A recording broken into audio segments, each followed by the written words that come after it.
Euh, je voudrais, Dominique Sagot-Duvauroux, vous présenter. Vous êtes chercheur, vous êtes professeur d'économie à l'Université d'Angers. Jean-Pierre a évoqué avec une petite pirouette la question de la perte du triple A, qui est donc le dernier scénario catastrophe qu'on nous promet à l'échelle médiatico-politique, on va dire.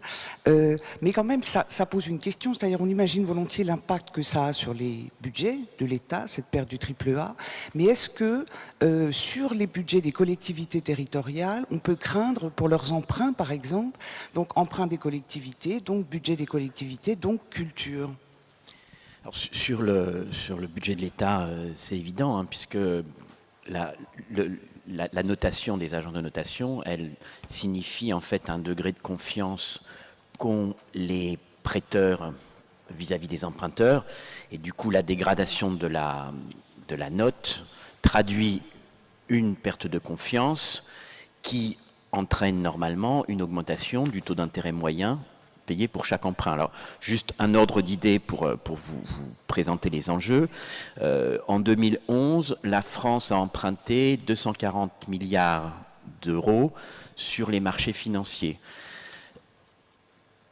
Si la dégradation de la note de la France se traduit par une augmentation de 1% du taux d'intérêt, ça veut dire qu'en gros, il va y avoir 2,5 milliards d'euros en plus à payer sur le budget de l'État au titre des intérêts, au titre de la charge de la dette qui représente déjà 50 milliards d'euros. 2,4, 2,5 milliards d'euros, c'est un tout petit peu moins que le budget de la mission culture du ministère de la Culture. Donc ça vous montre les enjeux, les rapports de masse. Alors sur l'autre aspect de la question, qui est le lien entre la perte du triple A pour l'État français et les difficultés d'emprunt que pourraient avoir les collectivités locales, c'est pas automatique. La note, elle porte sur la signature de l'État français, pas nécessairement sur la signature des différentes collectivités territoriales françaises et une collectivité territoriale qui a des finances publiques saines ne verra pas nécessairement augmenter les taux d'intérêt qu'on lui proposera au titre de ses emprunts. Simplement, comme la plupart du temps, les collectivités territoriales obtiennent des emprunts à des taux privilégiés parce qu'elles bénéficient de la caution de l'État, ça peut jouer de ce point de vue-là. On parle souvent du financement, on justifie en tous les cas le financement public de la culture par des notions souvent d'intérêt général, au fond très théoriques, mais est-ce que d'un point de vue économique, ce financement public est justifié ?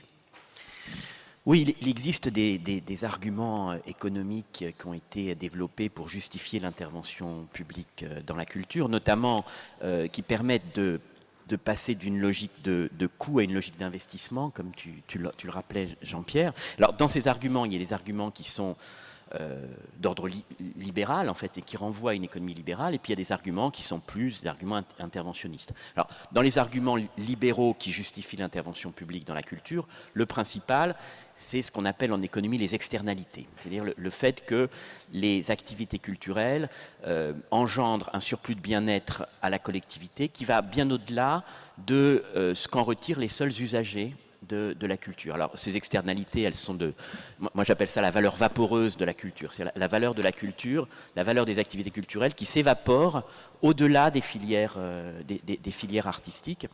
Alors, qu'est-ce que c'est que cette valeur vaporeuse ? C'est d'abord, Jean-Pierre en a parlé tout à l'heure à propos de Lyon, les retombées économiques directes que peuvent avoir les manifestations culturelles sur un territoire, en termes de flux touristiques, etc. Donc ça, c'est relativement bien connu, c'est relativement maintenant bien mesuré. Hein. À chaque fois qu'il y a une manifestation, il y a des calculs qui essayent de mesurer qu'est-ce que ça apporte pour les restaurants, pour les hôtels, pour les entreprises de tourisme, le fait qu'il y ait les folles journées à Nantes, par exemple. Il y a un deuxième élément, c'est le plus général, c'est l'attractivité qu'a un territoire dès lors qu'il est marqué par une vie artistique importante. Tout à l'heure, Jean Blaise parlait de Lille. on peut parler aussi de Nantes. Ce sont des villes qui, dans les années 70-80, étaient dans des situations économiques difficiles, en restructuration, et qui ont profondément, grâce à la culture, modifié leur image, modifié leur attractivité. Et aujourd'hui, cela fait partie des villes qui sont les plus attractives de France. Et on est bien obligé de penser que c'est en partie en raison de ces investissements dans la culture. Plus globalement, mais alors là, je suis plus prudent par rapport à ça, ça créerait une atmosphère créative qui favoriserait l'innovation dans une ville. Vous savez, c'est tout le discours autour des thèses de Richard Florida sur les villes créatives. Mais là, c'est beaucoup plus difficile à mesurer. Et après ça, il y a encore un dernier point sur ces externalités, c'est ce qu'on appelle les valeurs d'option, les valeurs d'existence, qui font qu'en fait les gens sont demandeurs d'équipements culturels sans pour autant forcément les utiliser. En économie, on va calculer ça à travers ce qu'on appelle des consentements à payer. C'est-à-dire qu'on va essayer de mesurer quel est le consentement à payer de quelqu'un pour une bibliothèque, pour un théâtre. Par exemple, il y a une étude qui a été faite en Norvège qui a montré que le consentement à payer des Norvégiens pour leur bibliothèque était 4 fois supérieur aux subventions publiques pour les bibliothèques. Il y a une étude qui a été faite sur le Théâtre Royal du Danemark qui a montré que pour une subvention de 35 millions d'euros, le consentement à payer des gens pour ce théâtre, alors qu'il n'y a que 10% de la population de Copenhague qui va dans ce théâtre au maximum, était du même ordre. C'est-à-dire qu'en gros, les gens étaient prêts à donner suffisamment d'argent, l'équivalent de la subvention, si jamais l'État ou les collectivités danoises arrêtaient leur subvention au théâtre danois. Donc ça, c'est des arguments qui sont très forts et qui montrent que les investissements publics dans la culture, je parle d'investissements, ne sont pas des coûts. C'est-à-dire qu'en face de ces coûts, il y a toute une série de retours que l'on peut de mieux en mieux mesurer grâce à des études qui sont faites. Donc ça, c'est un premier argument. Il y a un deuxième argument qui est évoqué par les économistes libéraux, qui est l'argument du bien collectif. Alors, les biens collectifs, ce sont des biens qui, dès lors qu'ils existent, sont disponibles gratuitement pour tout le monde sans qu'on puisse obliger les gens à payer le prix correspondant. L'exemple type du bien collectif, c'est la radio. À partir du moment où quelqu'un décide d'émettre des programmes de radio, il n'a pas les moyens techniques de faire payer les auditeurs. Alors, et aujourd'hui, ce qui est nouveau, c'est qu'on a la radio, bien sûr, mais on a aussi la musique, d'une certaine façon. Aujourd'hui, dès lors qu'un CD sort, dans la minute même où il est sorti, même souvent avant, cette musique, elle est disponible dans le monde entier sur des réseaux de peer-to-peer, de façon évidemment le plus souvent frauduleuse, mais néanmoins le résultat est le même, c'est-à-dire qu'on peut se procurer gratuitement cette musique, ce film, bientôt ces livres, etc. Donc là, par rapport à ça, qu'est-ce que nous dit l'économie? Elle nous dit qu'il y a 3 modèles possibles lorsqu'on est face à des biens collectifs. Le premier modèle, c'est le modèle de la publicité. Donc les radios commerciales, par exemple, faute de pouvoir vendre leurs programmes aux auditeurs, vont vendre les auditeurs aux annonceurs. Quand c'est gratuit, c'est que c'est nous qui sommes le produit. Il faut avoir toujours un peu ça en tête. Ce que montre l'observation des programmes de ces radios commerciales, télévisions commerciales, etc., c'est que ce modèle-là, il est très efficace pour faire vivre ce type d'activité. Il est assez peu efficace pour soutenir les avant-gardes, les programmes difficiles, parce que, évidemment, à partir du moment où on se rémunère sur la publicité, le plus petit dominateur commun est en priorité recherché. Le deuxième modèle, c'est le modèle public, radio publique, c'est le financement public. Donc ce financement public, si la culture devient de plus en plus un bien collectif, nécessairement devra augmenter. Et puis le troisième modèle, Jean-Pierre y faisait allusion tout à l'heure, c'est le modèle contributif, où là, c'est spontanément les usagers d'une radio, les usagers de la musique disent je vais contribuer volontairement. Et là, ça pose la question de la façon dont les collectivités publiques vont accompagner ce comportement contributif des personnes. C'est le modèle de Wikipédia, si vous voulez, sur Internet. Wikipédia est en grève aujourd'hui, mais c'est ce modèle-là. Selon la fameuse loi de Baumol qui régit le spectacle vivant, les besoins seraient parfaitement exponentiels. Ça veut dire que est-ce qu'il faut toujours plus de moyens pour que la culture reste dynamique? Auquel cas, dans la période que nous traversons, ça va être compliqué. Alors effectivement, moi je suis un grand fan de Baumol. J'enseigne très régulièrement. On est ravis de le savoir. Je suis un fan de Baumol. La loi de Baumol, elle continue à fonctionner, c'est-à-dire qu'elle est un peu irréfutable. Qu'est-ce qu'elle nous dit, la loi de Baumol? Elle nous dit, en gros, dans une économie de marché, les secteurs qui ne réalisent pas de gains de productivité, c'est-à-dire les secteurs pour lesquels il faut le même temps de travail aujourd'hui qu'il y a 10 ans, qu'il y a 100 ans pour produire un bien, un service qu'aujourd'hui, ben, ces secteurs-là connaissent une pression permanente, à long terme, de leur coût de production. L'explication tenant essentiellement au fait que ben, ces secteurs-là doivent répercuter chez eux les augmentations de rémunération qui sont proposées dans les autres secteurs d'activité. Et heureusement, hein, depuis 2 siècles, les gains de productivité dans l'économie nous ont permis de diminuer par 2 notre temps de travail tout en améliorant notre pouvoir d'achat. Donc ça c'est très bien, les gains de productivité sont très importants pour le bien-être de la population. La seule chose, c'est que si vous n'en réalisez pas, vous êtes quand même obligé d'augmenter les salaires des gens, et du coup, ça augmente les coûts. Donc la réponse, effectivement, oui, à long terme, alors pas forcément à court terme, hein, puisque comme en ce moment, les salaires n'augmentent pas nulle part, l'effet de la loi de Baumol joue moins que dans des périodes d'augmentation des salaires, mais à long terme, de toute façon, les coûts de la santé, les coûts de l'éducation, les coûts de la culture augmentent, et c'est vérifié empiriquement de façon très nette. Alors, le problème qui se pose, c'est comment on finance l'augmentation de ces coûts. Si on n'a pas d'intervention publique, l'augmentation des coûts, elle peut être financée d'abord par l'augmentation des prix. L'augmentation des prix, elle est possible qu'à 2 conditions. À condition qu'on ait une production très exceptionnelle, qui fasse que, comme on ne peut pas avoir l'équivalent ailleurs, ben on va être prêt à payer très cher le prix d'une place de spectacle, le prix d'une rencontre sportive, etc. Mais ça n'est pertinent que pour les spectacles un peu exceptionnels. Ou alors, l'autre solution, c'est de se spécialiser sur une clientèle de luxe. Condamner la culture à l'élitisme. Par exemple, dans les musiques actuelles, aujourd'hui, on en parlait la semaine dernière dans une réunion au ministère de la Culture, il y a de plus en plus de concerts privés qui se font à domicile pour des ménages richissimes qui vont inviter une centaine d'amis pour voir en personne une star du rock ou de la chanson. Donc ça, c'est un modèle privé de la culture. Sinon, l'autre solution, c'est le petit format. Baumol l'avait très bien montré. Hein, il avait montré qu'entre 1945 et 1980, on était passé en moyenne à Broadway de 16 comédiens sur scène à 8. Donc en fait, l'ajustement par rapport à l'augmentation des coûts se fait par une diminution du format. Et effectivement, une économie privée du spectacle vivant, c'est très majoritairement une économie de petits formats, voire de très petits formats.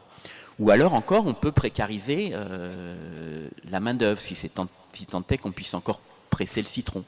Mais si donc on ne veut pas du spectacle vivant qui soit réservé à une élite et qui soit simplement des blockbusters très exceptionnels, si on veut que la main-d'œuvre soit payée à peu près correctement, si on ne veut pas que ne soient représentés que des tout petits formats, alors il n'y a pas tellement d'autres solutions que les subventions publiques, et il n'y a pas de raison que ça diminue. Donc entre le tout public et le tout privé, au fond, on n'a pas tellement de modèle intermédiaire. Est-ce qu'il est imaginable de penser autrement? C'est pas ce que j'ai voulu dire. C'est pas ce que j'ai voulu dire. De toute façon, l'État ne finance jamais intégralement une structure. Donc l'économie de la culture, elle est très majoritairement une économie mixte, avec un curseur différent selon les secteurs d'activité, mais il y a toujours des ressources propres et des ressources publiques. La seule chose, c'est qu'effectivement, si les ressources publiques diminuent, il faut augmenter les ressources propres. Pour augmenter les ressources propres, il va falloir augmenter les prix. Si on augmente les prix, eh bien, on va s'adresser de plus en plus à une clientèle très aisée. Du coup, on oublie un objectif, l'objectif de démocratisation de la culture, qui est quand même un élément essentiel des politiques menées depuis 40 ans. Merci pour ces précisions. Emmanuel Constant, vous êtes vice-président du Conseil général de Seine-Saint-Denis en charge de la culture. Par ailleurs, vice-président aussi de la commission culture à l'ADF, qui est l'Assemblée des départements de France. On le sait, les départements sont assez durement touchés par la baisse, moins 10% en moyenne, voire moins 20% pour un certain nombre des départements. Pourquoi cette baisse dans les départements? La crise financière, la réforme des collectivités? Oui, alors c'est finalement la réponse des départements à l'intervention du ministère. Moi tout à l'heure, je ne sais pas si on peut apprécier l'intervention de Georges-François Hirsch comme étant courageuse. En tout cas pour moi, elle est provocatrice et mensongère. Parce que tout le discours qui consiste à dire que finalement on a un gentil ministre qui arrive par ses convictions à maintenir le budget de l'État quand les méchantes collectivités, et au premier rang desquelles figurent les départements, sont, elles, en situation de les diminuer, c'est tout simplement insupportable. C'est tout simplement insupportable. Jean-Pierre l'a évoqué tout à l'heure, je voudrais quand même rappeler un certain nombre d'évidences, de choses qui sont des choses réelles et précises et qui, aujourd'hui, amènent bon nombre de conseils généraux à prendre des décisions difficiles, mais qui sont des décisions contraintes. Les départements, d'abord, ça a été évoqué par Jean-Pierre Seize, mettent dans le financement de la culture un peu moins d'1,5 milliard par an. Un peu moins d'1,5 milliard par an. Et ce financement de la culture n'est pas obligatoire au sens de la loi, c'est-à-dire que les départements ont des compétences obligatoires, notamment en matière d'éducation pour les collèges, notamment en matière d'aide sociale, et ces dépenses-là, celles-ci, celles en matière d'aide sociale ou d'éducation, sont effectuées au nom de l'État. Au nom de l'État. On ne peut s'y soustraire. Le RSA, il faut le payer. Les constructions et l'entretien des collèges, il faut également les payer.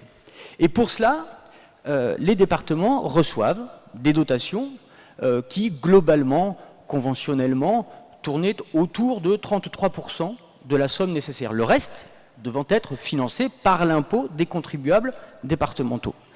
Ce que l'on observe, c'est que depuis l'acte 2 de la décentralisation, depuis 2004, on observe un transfert de charges plus important en direction des départements, transfert de charges qui n'est pas compensé, qui n'est pas intégralement compensé. Pour mémoire, dans un certain nombre de départements, le taux de compensation, qui était de 33% avant pour les dépenses obligatoires, est passé parfois sous la barre des 25%. Et donc finalement, le reste doit être financé par l'impôt. Alors on a beau jeu de dire qu'au niveau du gouvernement, on tâche de maintenir les impôts nationaux quand les collectivités territoriales augmentent les impôts départementaux. D'abord, c'est évidemment très discutable. Ce qui est discutable, c'est le maintien des impôts d'État. Mais en l'occurrence, c'est une obligation pour pouvoir répondre à un certain nombre d'obligations d'État. Et puis, comment dire, les départements ont accompagné la décentralisation culturelle depuis 50 ans.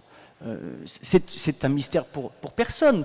Les professionnels, les observateurs, les artistes, tout le monde sait qu'une politique culturelle dans ce pays n'est pas possible sans le soutien des collectivités territoriales. Et les départements, de ce point de vue-là, ont mené un travail absolument colossal. Moi, je suis du département de la Seine-Saint-Denis. Je ne suis en rien dans la définition de la politique culturelle de la Seine-Saint-Denis qui a été portée par de grands élus comme Jacques Ralit.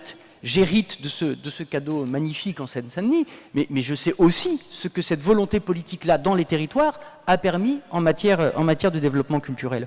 Or, aujourd'hui, on se retrouve dans une situation où les transferts de charges sont massifs, ils ne sont pas compensés par les dotations d'État, et dans le même temps, la réforme fiscale fait que, la réforme fiscale, globalement, la réaffectation des différents de la taxe professionnelle, tout cela fait que les départements, particulièrement les départements, sont sous dotation d'État. C'est-à-dire que 90% aujourd'hui des ressources départementales sont des ressources sous dotation, et le levier fiscal pour arriver à avoir un degré de liberté est de plus en plus court. Donc, dans ces circonstances-là, on est tenu par la loi d'engager un certain nombre de dépenses au nom de l'État, et dans le même temps, on a l'impossibilité de lever l'impôt d'une façon plus importante pour continuer à accompagner des politiques volontaristes, que ce soit en matière de culture, c'est ce qui nous occupe ce matin, mais également en matière de sport ou en matière de développement économique. Et je crois finalement qu'il y a une forme de double discours, et c'est pour ça que l'intervention de M. Hirsch était vraiment pénible de mon point de vue, c'est qu'il y a un double discours. Je crois qu'il y a une volonté d'État délibérée d'étrangler les finances des collectivités territoriales en disant, vous le voyez, nous on maîtrise le nombre de fonctionnaires, on ne remplace pas un fonctionnaire sur deux quand les collectivités territoriales embauchent à tour de bras, et dans le même temps, un discours plein de bonne volonté, plein de bienveillance, qui finalement est fondé aussi sur les conclusions des entretiens de Valois en disant il faut travailler avec les collectivités territoriales. Dans le cadre du Conseil des collectivités territoriales, il est très important que l'on puisse continuer à travailler, mais lorsque l'on porte devant la justice, devant le Conseil constitutionnel, ce qu'on appelle une QPC, une question prioritaire de constitutionnalité, pour expliquer justement que les transferts de charges ne sont pas compensés et que l'on ne peut plus suivre sur les politiques sociales que nous ne décidons pas, eh bien, l'avocat du gouvernement dit, si vous n'arrivez pas à payer pour l'aide sociale, les collèges, etc., qui sont obligatoires, vous n'avez qu'à supprimer les subventions en matière de culture et de sport. C'est l'avocat du gouvernement qui le dit, quand le ministre, dans le même temps, met un accent particulier sur la volonté de travailler avec les collectivités territoriales. C'est ce double discours qui est insupportable. Au fond, ce que vous dites,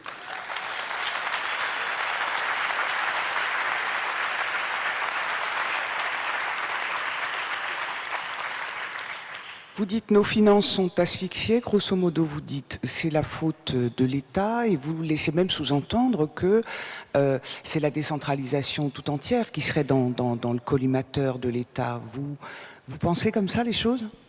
C'est-à-dire qu'on a quand même un certain nombre d'éléments qui laissent à penser cela. L'acte 2 de la décentralisation, tel qu'il a été pensé par le gouvernement Raffarin, a inscrit dans la Constitution la compensation à l'euro. À l'euro. Or, depuis 2004, c'est 4 milliards d'euros que l'on n'a pas vus dans les caisses départementales et qui auraient dû nous être transférés. Donc, il y a un certain nombre de réalités objectives. Pour le seul département de la Seine-Saint-Denis, depuis 2004, c'est 670 millions d'euros qui n'ont pas été compensés. Et de ce point de vue, quand vous ajoutez à cela la crise économique mondiale qui fait qu'on a davantage de chômeurs, davantage d'allocataires du RSA, davantage de personnes en situation de précarité, eh bien, ces aides sociales-là, il faut les payer, c'est un devoir. Mais on se retrouve presque dans une situation où les systèmes de péréquation entre départements ont été revus et on se retrouve dans une situation où ce qui est proposé, ce qui est mis en avant, c'est que dans les zones pauvres, ce sont les pauvres qui paient pour les plus pauvres et non pas une situation dans laquelle, finalement, il y aurait une solidarité nationale dont l'État, me semble-t-il, devrait être le garant pour pouvoir justement faire en sorte que, quel que soit l'endroit du territoire français, on soit en situation de pouvoir proposer des prestations égales, que ce soit en matière de prestations obligatoires, jusqu'où tiendrons-nous, mais également en matière de politique volontariste, comme en matière de culture. Jusqu'où la décentralisation est vraiment menacée ? Très étrangement, on peut interpréter ce qui se passe là comme, au contraire, un retour de la centralisation.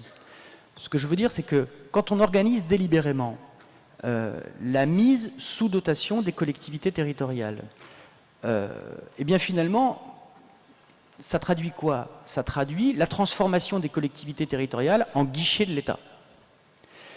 En guichet de l'État, purement et simplement. Et donc, c'est une forme de retour au jacobinisme, avec des élus ou des administrations, des élus locaux ou des administrations locales qui seraient en première ligne face aux électeurs ou face aux artistes, aux compagnies, qui viendraient finalement demander légitimement un soutien que l'on ne pourrait leur donner compte tenu de la situation financière qui est la nôtre et de l'impossibilité de faire évoluer cette situation financière. Et donc c'est assez simple finalement de nous mettre en situation de devoir dire non, presque au nom de l'État, sur des politiques qu'on ne partage pas. Donc cette décentralisation-là, elle est complètement en trompe-l'œil. Elle est, je crois, au contraire, la manifestation d'un retour à une volonté de l'État d'avoir la main sur l'ensemble des collectivités territoriales. Est-ce que les collectivités territoriales sont liées au point qu'on peut craindre un effet de domino de cette baisse des financements par le biais des financements croisés, par exemple? Est-ce qu'on peut imaginer que la chose soit exponentielle, elle aussi, et bien pire à terme? C'est vrai que, dans le même temps, il y a cette volonté de supprimer les financements croisés. Moi, j'y suis très attaché. Je crois que c'est le fait d'avoir des financements croisés de différentes institutions, c'est la garantie, d'un certain point de vue, de la qualité du projet. C'est-à-dire que le soupçon qui pèse sur les élus, ça arrive parfois, c'est que tel projet culturel ou sportif, et culturel en particulier, soit soutenu parce que l'artiste entretient de bonnes relations avec l'élu.